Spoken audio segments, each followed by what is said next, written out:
Everyone, did you ever want to ask us a question directly or communicate, give us feedback, make suggestions, whatever it is, you can now do that direct.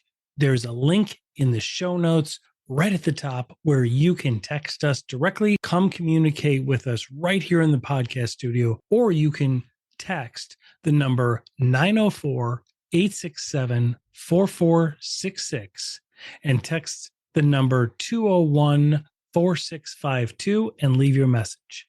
That is 904-867-4466 or text the number 204-4652 and leave your message. We look forward to talking to you soon. How do you know who's calling? At work, when you receive a call, how do you know? With the rise of AI and deepfakes, it's undetectable by the human eye or the human ear. We've talked about cases already that have happened just this year where people have gotten on Zoom meetings, video live meetings, or Teams meetings, video live meetings, and they've been fooled. They've been duped by the advanced technology, and we don't know necessarily how to authenticate people when they say they are who they are. Now, when we're in a situation where we work at a company or you lead a company or you own a company and you have a help desk or you have an outsourced help desk with a company, whatever the case may be, when your employees need to reset their multi-factor authentication and they call, how does that person at that help desk actually able to tell that the person is who they are? I mean, we've seen it in a couple of breaches, some of the larger ones this year, where the help desk, I mean, help is built into the name, right? It's the help desk. They're there to help. They're trying to do their job. And some of the people do so much OSINT, so much research ahead of time that they socially engineer those on the help desk. So how can we protect your organization? Well, today we're meeting with Aaron Painter, and he's a former executive leader at Microsoft who brought the world Office 365. He was one of the leaders that rolled it out across the world in various countries. He joins us to address kind of the rising risks here of deepfakes, of how deepfake videos increase security risk, and then how mobile-based identity verification helps. And we kind of talk about reducing all of the risks from multi-factor authentication. And they've come up with a really, really innovative approach that works and verifies. It ties it right to a government-issued ID and then the live person's individual face at the time of the call very quickly, very smoothly. It's something you're really going to find interesting. This is the story of Aaron Painter and how he's changing the world of multi-factor authentication. Come join us as we dive deeper behind the scenes of security and cybercrime today, interviewing top technology leaders from around the world and sharing true cybercrime stories to raise awareness. From the creators of Vigilance, the newest global technology newsletter, translating cyber news into business language we all understand. So please help us keep this going by subscribing for free to our YouTube channel and downloading our podcast episodes on Apple and Spotify so we can continue to bring you more of what matters. This is Cybercrime Junkies, and now the show.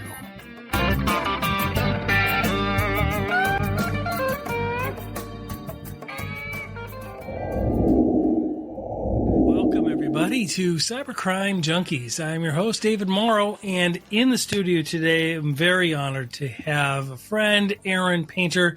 He's the CEO and founder of Nametag, which is an identity verification company that stops and reduces social engineering in situations that we're all familiar with. He's also author of the book Loyal, and there's links to the book in the show notes. He's a global business and technology leader, having lived and worked in 6 countries across 4 continents. And that's from your bio, so that may have even changed in recent months. Aaron, welcome to the studio, sir.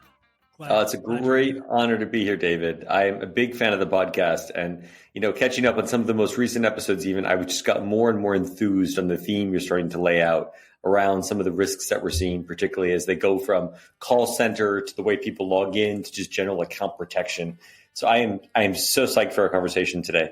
Yeah, me too. Thanks so much. So before we get into Nametag and the main issue that it is really primed to be solving, because it's been involved for listeners and viewers, this has been involved in so many of the true cybercrime stories that we've been talking about over the last several months. This really will be addressing that.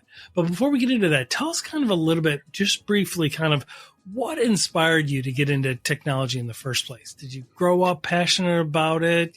Share your experience. What triggered you? I got obsessed early day. I was never into sports as a kid. I was sort of always into business. I was just fascinated with, like, how does a company work? Why does it work? What products do they sell? Are they selling the right products? I love that era and I that way of thinking. And I grew up in this era. Fortunately, I often feel so grateful of technology change happening. Yes. And we have seen, I'm now becoming a little bit of a scholar on this and geeking out, but all throughout history, some of the best business opportunities, the best moments of business growth have been when new technology is introduced. Whether they're technology in the broadest sense, right? Whether you think of that as the mill or industrial production or eventually the industrial revolution in multiple countries. Yep. This era of technology revolution that we've seen, particularly driven by the internet and then cloud and now AI, to me just makes businesses run better. It creates better experiences and it makes more efficient companies and better experiences for the employees that work there. And so I love tech. I've always loved tech because it's an enabler for business.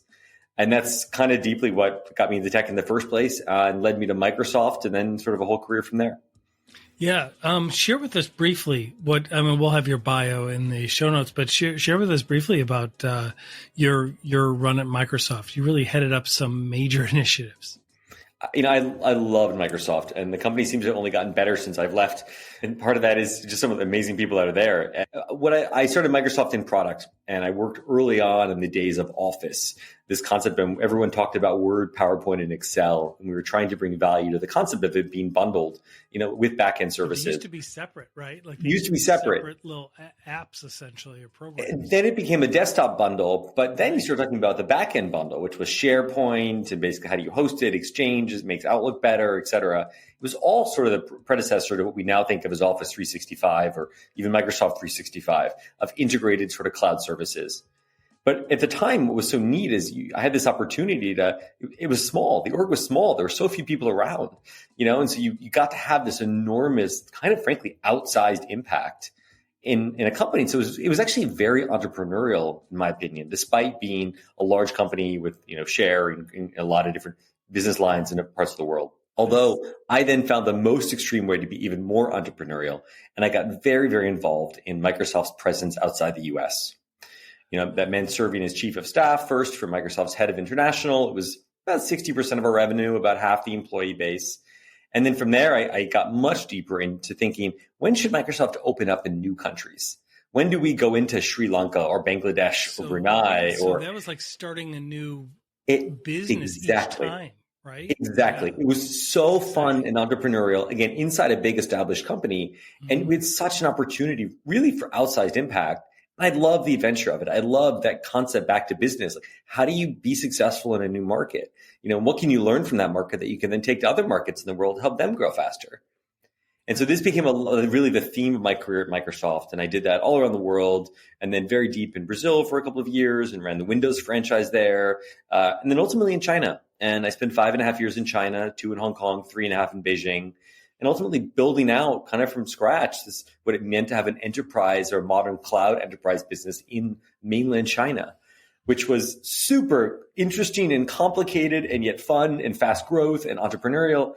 And so I loved it. I love the culture of That's Microsoft. like I love its mission. episodes. I could go so deep right there. Like that's like 5 episodes of discussion. Like what was it like? What was the culture like? How was business generated? Like all of the, that's a phenomenal experience. So 6 different countries, 4 different continents. So what were they? China, Brazil, where else? Yeah, I was in France for a while, for 4 years. I was in France for 4 years. I was in the UK for 4. A combination of Microsoft, and then actually after Microsoft, I went to run a business called CloudReach that was owned by a private equity firm, and it was one of AWS's kind of first and largest partners in Europe. And we worked with large enterprises at the time on moving to the cloud, and then eventually that meant professional services, managed services, software associated with that. Again, really a neat chance to kind of go build something. But it was great and loved working with so many people and working closely. We expanded from AWS to Microsoft to GCP. So we had sort of a multi-cloud approach just kind of before that became a thing. And I loved it. And when I was trying to figure out what to do next, though, I had this really deep personal issue, which was the start of the pandemic. I had kind of just left my job. I had moved from London, where CloudReach was based, to the US. And I was like, okay, great. I'm going to go figure out what's next. I'm kind of looking around. And then pandemic happened. Everyone, sort of went into lockdown mode. Everything went digital only. And suddenly all these people in my life had their identity stolen. It was just like this one after another, friends, family members. And I said, all right, I'm going to be a good friend. I'm going to be a good son. Like, we're going to figure this out. Like, let's jump on the phone. Let's call these customer support lines and get things straightened out. Everyone we would call had the same, rigmarole. It was, before I can help you, I need to ask you these very intense security questions. What's your favorite color? What's your mother's maiden name? We all know what they're like. Which is on social media. Of course. And that's what happened. Right. It's someone else found them. So to your point, then someone got on the phone before we did and answered those tough security questions and took over our accounts. Right. And so it's sort of how does this happen in the modern age? Okay, yes, it's a horrible customer experience. You've covered that well in your show, right? By the way, no agent gets into this business because, they want to interrogate people. Typically, you go into support because you like helping people. Yeah, exactly. And the concept of being an interrogator, not how can I help you, but I need to make sure it's you before I do anything. Right. It's not pleasant for the agent. Otherwise, it can hurt the real you, right? I mean, there's a reason behind it. That's right. So everyone sort of loses in the experience side, but gosh, everyone also loses from the security side. Because if you're really too intense and you ask too many questions, people are more mad at you, and maybe you protected the account, but maybe at the expense of having the account, right? Or that customer is so upset, they don't feel respected or understood or trusted. And regardless, it's very difficult to verify the identity of someone in those situations. And so we set out to say, is there a better way to do this? There must be a technology way to solve sort of this problem. And that's eventually what led to the creation of Nametag. So it actually is like a natural evolution, which is kind of cool. Like in your life, it kind of, from personal experience as well as professional acumen. That's fantastic. It's deeply motivating. I'll say that much. Yeah. So let's paint the scenario of what happens if it's a bank or if it's a retailer or an organization. Somebody is locked out of an account or somebody is trying to reset their password, whatever it might be. When somebody calls a company's customer service desk, that's really where Nametag comes in. Yeah, we found that's one of the sort of the highest risk attack vectors. And actually, it's been involved in so many of the breaches. We know that now, collectively, we can sit back and talk about that. I hate to call them out, but the common one to point to is MGM. Right. In the casinos, I'm actually very soon on my way headed to Vegas and looking to stay at an MGM property. Almost feeling bad for them, but hoping they've recovered. It made an impact. When 60 Minutes does a story on a cyber attack, and it's that real to people, and that made it real because you couldn't check into your hotels; their properties were offline. The strip was sort of dark, so to speak. Everything, right? It became real. Conceptually, what happened? We'll skip all the details, but is a bad actor was able to call the employee help desk and impersonate an MGM employee by variety of processes. Some were smart, some weren't that smart, and eventually they took over that account and they used the access that they gained to go wreak havoc inside MGM. And so this concept, again, it's sort of sad they become branded this way, but most companies we talk to at the board level now are at the, how are we responding to the MGM risk, right? We don't want to be the next MGM.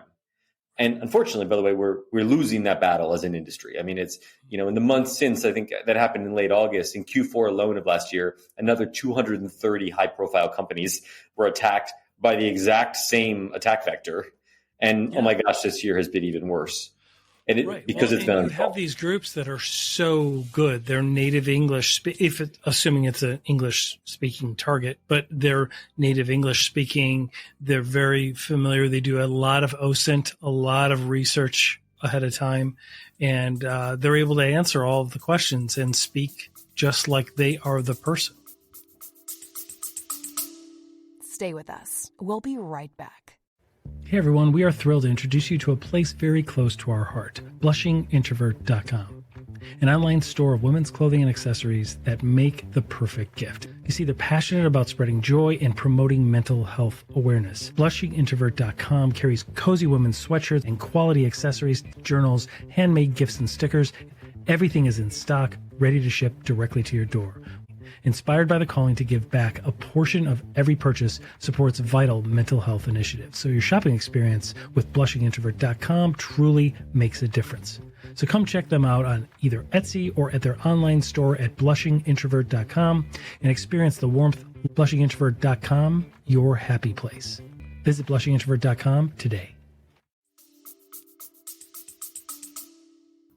That's right. And it's social engineering, which, has a fancy new name, so to speak, or relatively more modern name in your terminology, but it's been around forever. It's called, conning people. Yeah, it is as old as humans themselves. That's right. We've always been able to, and partly it's because as humans, we have to trust another in order to have a society. And so we are inherently trusting species. And we can be a little hesitant. We want to make sure we don't trust everyone, not right away, but we want to give people the benefit of the doubt. And this concept that you can trick someone into being another person has unfortunately just become too easy. And yet it's all the more relevant or critical if you're trying to protect an account. It is becoming the front lines for security. And that's sort of this dangerous moment that we've entered as an industry. So when they call, usually there are a series of questions that a help desk person who wants to help, right? It's baked right into the name that they work for, right? It's the help desk, right? They are there to help. And one of the things that they'll do is they'll go through their litany of protocols, right? Are they calling from the number? Are they using the email correctly? Are they, what are the security questions that they have on file? And the problem is a lot of those can be obtained by threat actors. That's exactly right. And those are the common angles. So you call the help desk today, and a help desk rep will ask you a series of, identifying questions. Typically, they come from a customer file. If it's an employee context, this is very contentious, but occasionally bits of an HR file, which HR doesn't really want to give access to the IT help desk for, but sometimes those are used. Or sometimes maybe a third-party database, like a credit reporting bureau type of thing. Where did you live? What street did you live on in X year? Those are usually the spectrum of questions that people will use when they're trying to identify you for support in the traditional sense today. Yeah, and I always feel one of two ways. One, they're grilling me and they should know that it's me, but based on where I'm calling from or how I'm accessing or whatever. But two, on the other side, is I can't believe that's all they asked me. Like when I call, I'm not going to name names, but a certain insurance company or a certain bank that I'm a customer to, I will call, and literally a couple basic questions that anybody could know, and all of a sudden I'm in. And that's really concerning to me. So I want it to be more secure without affecting the customer experience. So Nametag's really unique. So walk us through what it does. It's actually really cool. Thank you. We're really excited about it too. Let's complete your other options today. So you've got security questions, so to speak. Yep. Your next one might be, let's say you really want to elevate things. You might say, I'm going to send a text message to someone. Multi-factor, right. Multi-factor. But even their flavors of multi-factor, right? Sending a text message to someone, unfortunately, is not terribly reliable because it relies on the telcos, the mobile telcos, being really good at the same experience, which is, hi, telco, I just got a new hardware. I upgraded my hardware. Can you move my phone number over? And they have to say, well, who is this? Do we know it's really you? And different telcos are trying different things, some of which is even you must go to the branch. By the way, people are giving $20 to the branch employees, so now you need 2 branch employees. We've just sort of pushed the problem on someone else. So SMS is one. Another, people say, yeah, but what about the Authenticator app? That's much better, right? Because it's cryptographically secure and encrypted. Yeah, then there are methods. I watched a demo today of I can send a ping, the caller help desk can send a ping to the Authenticator app you have. And that's definitely progress. The challenge that all of these have is, first, you don't know the human behind the device. Right. So even if you've associated an account with a phone number or an Authenticator app on that device, that's progress in that this device that we think is registered links to this account, but you don't actually know the human behind it. So if that phone number is taken over and switched to someone else's phone, or the Authenticator app or the device is in someone else's control, it doesn't solve the problem. However, what's been most interesting, and this is kind of where we had our key learning, is that over half of support calls are often because people are locked out of their account. So they are calling because they are locked out of their Authenticator app, right? Or for some reason, the message wasn't delivered via SMS, which again is a much less secure way. So you've taken the best, I've got this Authenticator app, and now I'm locked out. And so I have to call the help desk. They can't ping, they can't use that option. Right. So the only thing left are security questions in a world prior to what Nametag presents. So that kind of just completes the status of where we are today. And then what Nametag does is it will actually do a picture, and this was involved. The recommendation for something like this was involved by a couple. It was discussed in a couple large breaches that occurred earlier this year, and that was there's MFA fatigue that happens, right, where somebody will be trying to access an account. They've got some stolen credentials, but they're pinging MFA. So they'll just keep doing it until somebody just lets them in, right? Or they're able to take over the device and capture the MFA. The problem is at that top level, at that administrative level, they still need to identify the person behind the device. And Nametag ties in the actual person, the government issued ID, right? Along with like a selfie in real time.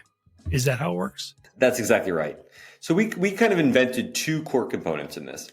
The first was this idea of identity verification, which chances are you have done. One of us has done before. And if you've opened a remote bank account, the IRS has some things they're working with certain vendors, maybe at the airport. It's the concept that you scan your ID and you take a selfie.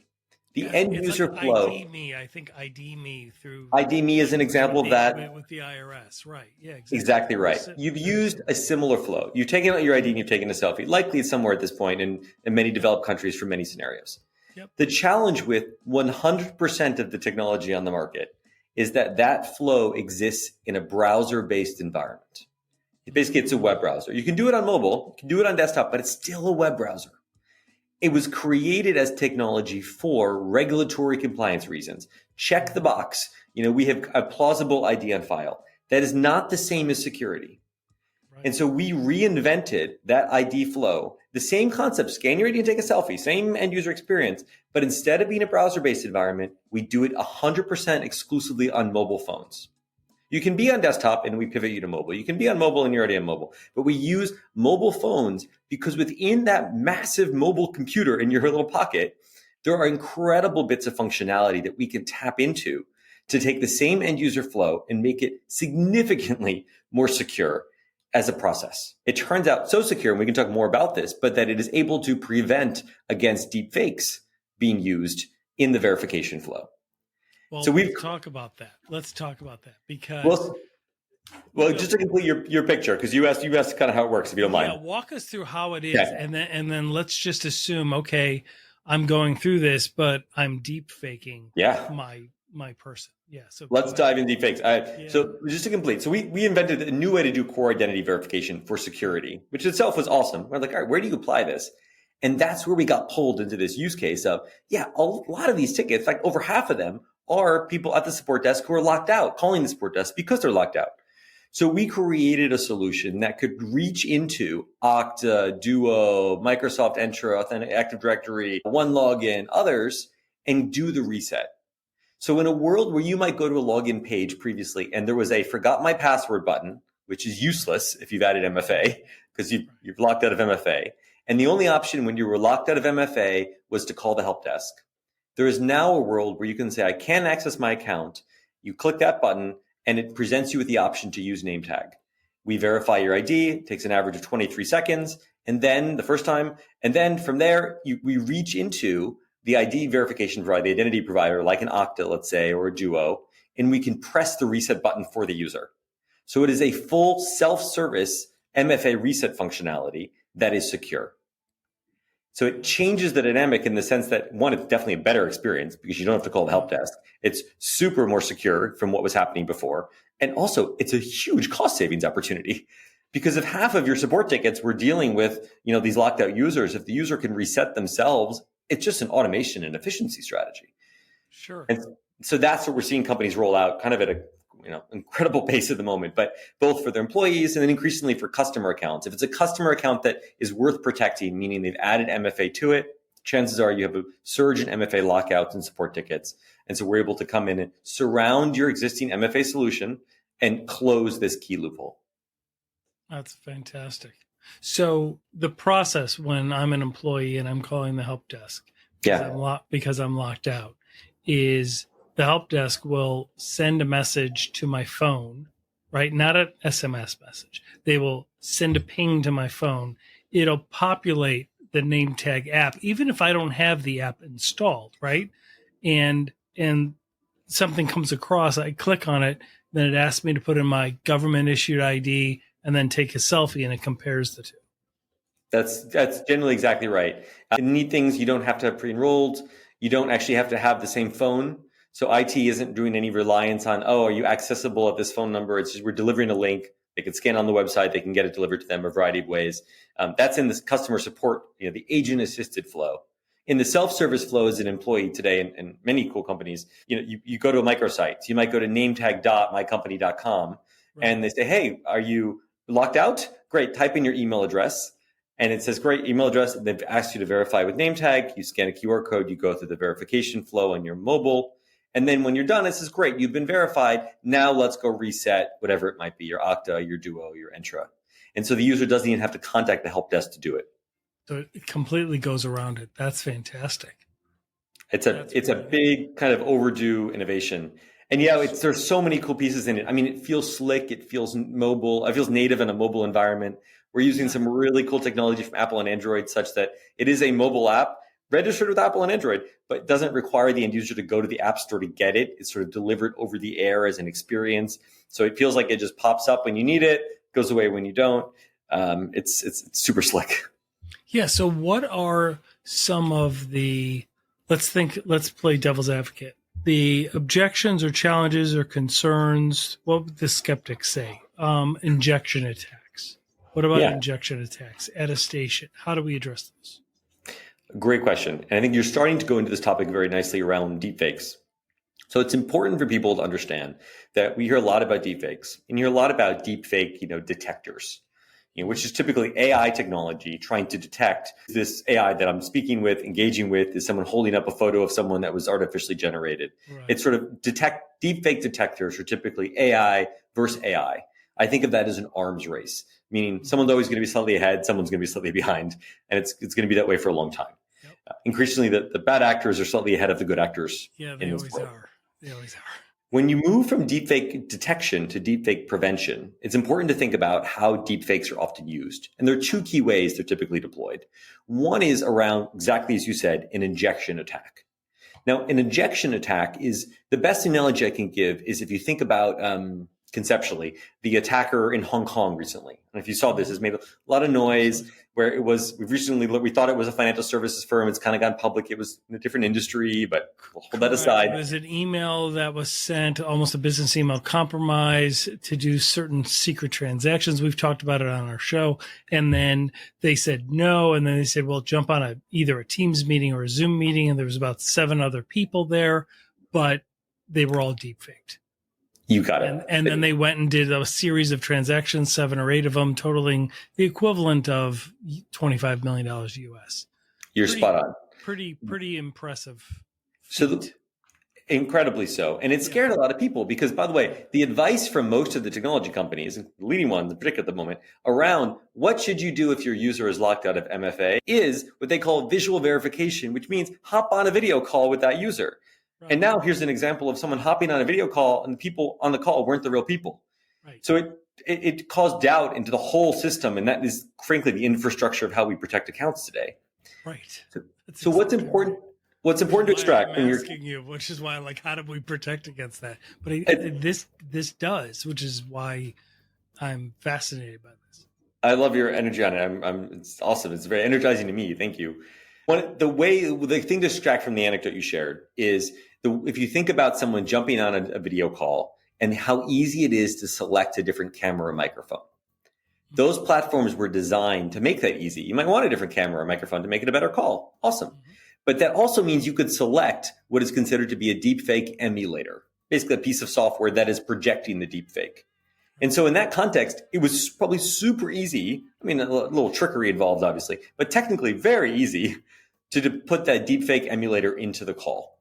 Mm-hmm. So now fast forward to a world where we're doing identity verification flow. If the flow is browser-based, as all the flows are for regulatory compliance, right. You also can inject, it's not quite as easy as select your camera, but essentially you are injecting a feed that can be whatever you want it to be, whatever a software tells it to be. And that is how injection attacks work. Yep. The other key way that they work, the other key thing to think about is a presentation attack. And a presentation attack is when you present fake information to the camera. So think of that as I'm going to wear a mask, Mission Impossible style. I'm going to wear a three-dimensional mask, or I'm going to print a fake copy of this driver's license or passport, and I'm going to hold it up to a camera. Right. That's a presentation attack where you present falsified information. And that's another way deepfakes are commonly deployed, but usually different, right? There are so many deepfakes we think of today are digital manipulations. So keeping them in digital form, injection attack is the primary way that they're successful at that. So to your question, by routing users to a mobile device, we get incredible advantages. We are not just fighting deepfakes with AI. We get to fight deepfakes that are AI, with biometrics, and with cryptography. And turns out in the world of security, cryptography is still one of our best tools because those mobile environments are think of it as in Apple's world, we call them secure enclaves. They are basically fortified little encrypted shells which are very difficult to inject into. And so by using a native mobile app, even the way that we deliver them, we're able to take advantage of that secure encrypted shell that exists on the phone, which makes it very difficult to inject into it. You'd have to essentially break the cryptography and encryption on the device to be able to inject a false feed. So we know now that our app is there, our app in quotes is there. It is speaking to the camera, that's capturing it from the device, and that we know that it is essentially our feed that's giving us that data. But inherently, just architecturally, in the structure of how we built this, we've been able to prevent injection attacks from taking hold because it's not a detection game. It's literally just hard to use them and deploy them because we're doing it on the mobile phone. Exactly. So let me ask you this. From a layman's perspective, how do you assess that the government issued ID that's being shown, right, is accurate? Yes, great question. So prior to the world of deepfakes, one of the things you would think about is I would make a PDF. The easiest way to make a fake document, right, was actually you can almost go to GPT today, not exactly, but here's my photo, make me a California driver's license, save as PDF, upload it on some other tool. Literally, most KYC tools have an upload button. You can upload what you saved. Mm-hmm. And so it was still an injection attack. It wasn't a deep fake injection attack, but essentially you're actually just uploading a falsified digital image. Right. So again, structurally, we've prevented those. So then you get into, okay, was it physically manipulated? Mm-hmm. And one of the really interesting, which is a much smaller percentage. And by the way, as a threat actor, your cost structure starts to grow dramatically. Because now you need to have very high-end printers and capable of printing in the three-dimensional document with the right holograms, with all these sorts of things. But then we get to evaluate those using all the advanced features of the mobile device. So suddenly we're not just looking at it on a blurry webcam. We're able to look at it with high-res dimensional imagery, often the 3D depth map camera and how it was used. We're able to use the onboard ML processing on the device as it's analyzing it in real time and capturing non-blurry frames. There's a whole bunch of toys basically, that we get to use in a mobile environment. They're built right into the mobile phone. Built right there. All these different levels. That's right. That's great. So it's just using, frankly, these modern tools. I think I heard on one of your earlier podcast example of, hey, you walk into the branch and they recognize you and you feel respected and it's kind of quick. Why is that so hard when you're calling the bank? And It's a similar thing. You're showing your ID. You're being trusted at that point. Someone's looking at it and comparing it. We're taking that human experience, but we're able to do it now in a really high fidelity remote way. And that means you can carry the same thing that we want to be able to achieve in person. Trust the governments that have issued IDs, which does not solve the entire global population of un-ID'd. That is a separate and important topic. That's a separate issue, right? Correct. But in our high value scenarios and many of the developed environments where we operate and where we might work as employees, it solves a lot, and we really can open up new channels. Yeah, that's fantastic. That's great. So I understand how you came up with it and the inspiration of it. How did you, without anything proprietary being disclosed, but how'd you get this developed? Like, did you work with your team, people that you've known from the industry? I mean, that's a pretty big thing to have developed so quickly. I could not be more grateful to work with some really, really brilliant technologists, particularly our CTO. Ross is just incredible and grew up in this space professionally. So, experience in national security and defending against foreign adversaries helped train him really well to eventually go work in the private sector, where he was very well equipped to help companies deal with the types of attacks that previously governments might have seen. And so it's a mindset against adversaries as much as then, Ross and eventually the incredible team we've hired across ML and mobile expertise and just back end and frankly, even design, because you want the experience to convey trust for an end user as they're going through it. And then, the other often unspoken member of our team often is legal. We get a lot of, I just finished spending my whole, call it holiday day with different legal teams because we constantly want to stay afresh on what's happening around the world. What are the latest developments on privacy and data law? And we don't want to just be complying. We want to be wildly progressive in them and how we allow an end user to have control over their data and control over the privacy and where the information lives and who owns it, and that it's opt-in and consent-based, and being very forward-thinking there. So privacy and legal, scoping often works hand in hand with security and design to think about how do we consistently improve the experience. Great. And that leads me to this question then, because the privacy friends will ask, well, what data, is my personal data then stored somewhere? Is it stored on a computer somewhere, a server? Is it sold later? How are you guys addressing that? Yeah, this is now I'm giving my driver's license, my photo, my home address, all of this information to this company that I work for, this help desk person. So how do I know that that's going to stay safe? Basically, it's a dumb it down for me. That's okay. It's a very important dynamic, and there are a lot of flavors to it and pieces to consider. One, we really tried to implement things that are very privacy forward. So let's say an end user is in control of their data. It's not opt out if you don't want to share it. It is explicit opt in. So you are choosing to share it for a given moment with a given company for a given period of time. And you, by the way, can go back and revoke. There's a self-service take it back option and a self-service sort of delete my data option. Yeah, that's super really cool. Good. Right. We call it, though, also a feature we call privacy masking that works two ways. It works for the end user, meaning, best analogy is in physical world. You go into a bar and maybe in the US, you have to be 21 and there's maybe a bouncer at the door. Mm-hmm. That bouncer needs to know that person entering is over 21. They do not need to know your home address. They don't even need to know your name, but it's creepy. We call it oversharing. You're probably giving more than is necessary for that transaction. Mm-hmm. So we allow the end user to choose, they give specific consent for what information they're sharing with the company.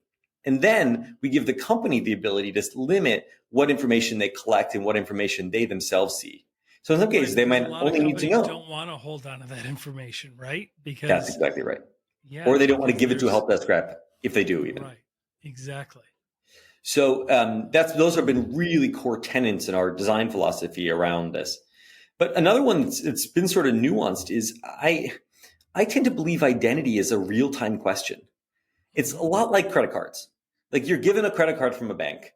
And then it's not that, oh, now I have all this credit. No, you have a piece of plastic. That means you can go swipe it when you want to spend. And at that moment, right, there's something goes through the network and says, is this person's account valid? Do they have sufficient credit? Do we authorize the transaction? Right. So to me, the concept that you have been issued a document once is not proof that you are still that person. And by the way, you were the person on the phone. You were that person at that moment. You need to re-verify the person. You need real-time context around the identity of that person. Have we seen suspicious behavior? Have factors changed? Has someone else recently tried to impersonate you such that this needs extra caution and care? And so this concept of re-verification has been really core in how we built at least our solution, because we wanted not just to make it easy for you to, come back. Hey, I've used this one. I've used Nametag once before. I've created my name tag. I used it once with one company, maybe as an employee. I've used it with another where I'm a customer. But we wanted to make it express for you to re-verify yourself. So let's say if you're on the same device, you might not need to scan your ID again. You could just take a selfie. One of our patents is, linking that back to the earlier selfie into the government issued ID. Awesome. But also, what happens then if you have a new device and sometimes there's no trust? Okay, well, we have a solution for that too. Another one of our patents addresses how we solve that so that you can kind of recover your name tag in order to do, let's say, account recovery. But this concept of reusability was so core for the end user experience and for security. But what we underestimated was also to prevent bad actors. Because when we see a fraudster come through, and we see a lot of attempted fraudsters, when we see them, it allows us also to create a network where we know bad actors exist and to make it more difficult for them to prove to be someone else in one of their interactions. And so this concept of fraud value we underestimated at the beginning. Yeah. So that leads me to a question. You catch somebody through this process. I have a forged ID, or I'm not the person. I'm trying to use a deep fake, or something happens and you catch it. What do you guys do with that information? There are a lot of interesting things we do behind the scenes in learning and in maybe making it more difficult for that bad actor. So I won't go into the details on those, but in a practical sense, what we also do is we go back and tell the company. What you're doing is good. So I'm just letting you know. That means you're doing the right thing with it. So that's good. Thank you. But what we do is we go back and tell the company. So here we say, hey, because oftentimes we might not have full context. Hey, this bad actor, we have a clear bad actor who is trying to take over this account. You're going to have context on, oh, wow, that they were after that asset or that email account or that's very helpful to us. Or maybe we've seen this bad actor before and they've been trying and things like that. And so we do that today as kind of a voluntary service. And it's actually very exciting to see how valuable it's been to the companies when we're able to share back with them some details around that. Oh, yeah, absolutely. That's really good. So we will have a link to getnametag.com in the show notes. Definitely go check this out. This is really, really interesting, and it's addressing one of the top social engineering threat vectors that we've been talking about in so many of our episodes.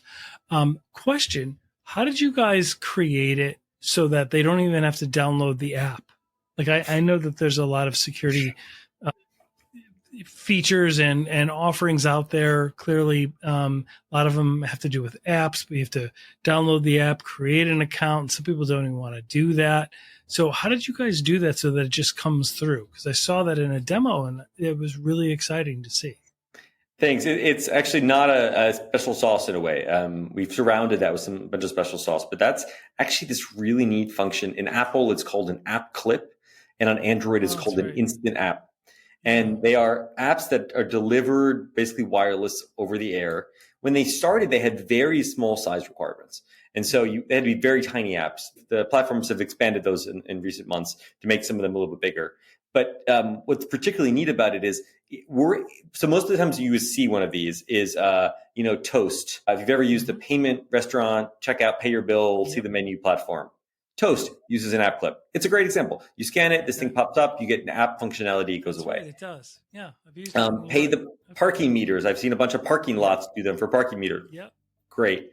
For us, the reason why it works is because we also are able to use so many of the native features in the device. So we don't need to beam down a lot of code to then basically trigger all these advanced features on your phone. That's why for us, it's a gorgeous illustration. And as the mobile company saw them, they've been like, oh, wow, this was exactly what we envisioned when we created this, essentially a small app that then takes advantage of all of the local processing and hardware abilities in the device. Security and features and benefits built in. That's right. Yeah, that's great, man. This is fantastic. Okay, before I let you go, though, share with us a little bit about your book. So you wrote this book, Loyal, in 2017, and it's about building a culture and active listening and how loyal employees, right, will make loyal customers. Walk us through kind of what caused you to write the book and what's the premise of the book. It's a great question, and related to what we do today in many ways. When I was living in China, I had so many big companies. I was nervous at first. I didn't speak Chinese, and I was nervous to go out and kind of just meet with these big Chinese companies. And I quickly found they actually really wanted to meet with me, and part of it was because I had worked in so many other parts of the world. And so they said, "Oh, maybe he'll teach us something, right?" And so they were kind of covering me, like, "Teach me what you know." Unlimited value there, but I was also really eager to learn from them. Because at this time, a lot of these companies were growing wildly fast and really being successful in China. And I didn't speak Chinese. And so some of them spoke a little bit of English. So I would go into these meetings, and the same thing happened to me in Brazil and other places. And the only tool I really had was to actively listen. It was this, I'm trying to understand the intent of what they're getting at. And maybe a translator was helping a bit, but I was really trying. I would pick up occasionally some Chinese words that, I understand this and that. And what ended up happening was the people felt respected because they knew I was actively trying to listen, even if I didn't understand all the words. Mm-hmm. And by feeling respected, they felt like they could trust me, and therefore they could trust my employer, and we could form a business relationship.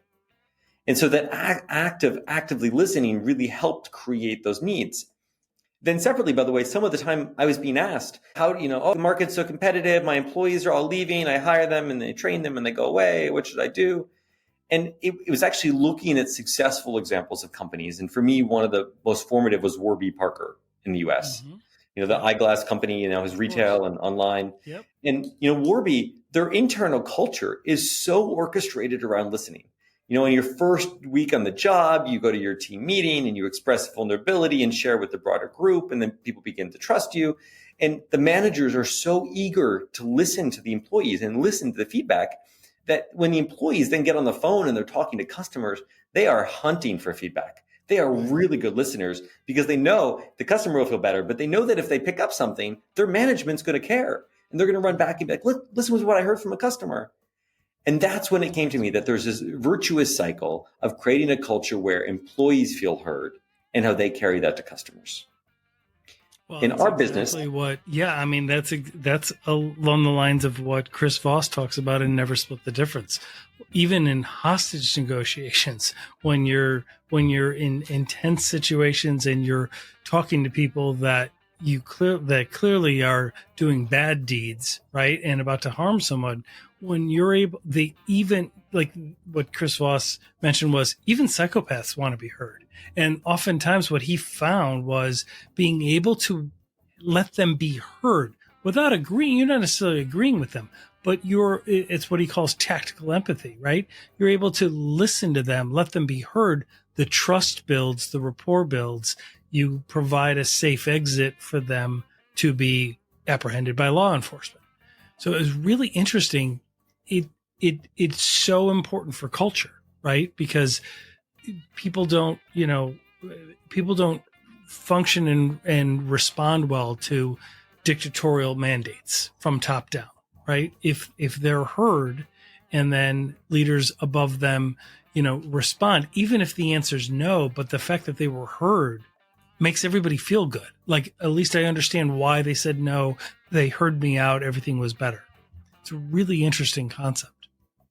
Thanks. It's spot on. And not only is it good for people, but it turns out it's been good for business because, so many of our innovations in what we do in our product. And, I shared the story of how we went from this core ID verification technology to be able to do account resets and protection. It's because we listened. It's because we had people in the market eventually became our customers who came and said, hey, I think I need this. And we could have dismissed it and said, no, we do something else. But it's because we listened and said, hey, tell us more. What does that mean? How would it help you? And we still, as best as we can, always chances to be better. As best as we can, are we trying to listen and stay a step ahead based on what we're hearing from our customers? And it's allowed us to just really build kind of spot on for what turns out the market needs right now. Well, that is fantastic. Aaron Painter, everybody. That was a really, really enlightening, really excellent discussion. We'll have links to everything in the show notes. What's on your horizon? What do you have planned for the upcoming weeks and months? I work a lot, which I love, even though it's summer, but we're in this surge at the moment where, we're almost like nothing I've ever experienced in business. We have the right product at the right time. And so we are all working extra hard to make sure we're meeting our customer commitments and kind of able to welcome as many new customers as we can. And so kind of going through hyper growth, my background is in scale. And so I'm ready for that. A lot of my colleagues are ready for that, but it's super fun. And it certainly keeps us all kind of very busy at the moment. Yeah, it's that carpe diem, seize the moment feeling. So I wish you nothing but the best. I look forward to watching the rise of it. And I will tell you, our podcast doesn't talk about particular products or anything like that. That's just not what we're about. We're very agnostic. You've come up with something, though, that solves the issue we keep talking about, and you keep responding in such a positive way. I wish you guys nothing but the best. This is really, really exciting to see. So after a little while, when I'm sure it's going to evolve even more, you'll throw another half dozen patents under your belt, and please come back to us after a little while. All right. Super grateful for that. I'm going to keep listening along the way.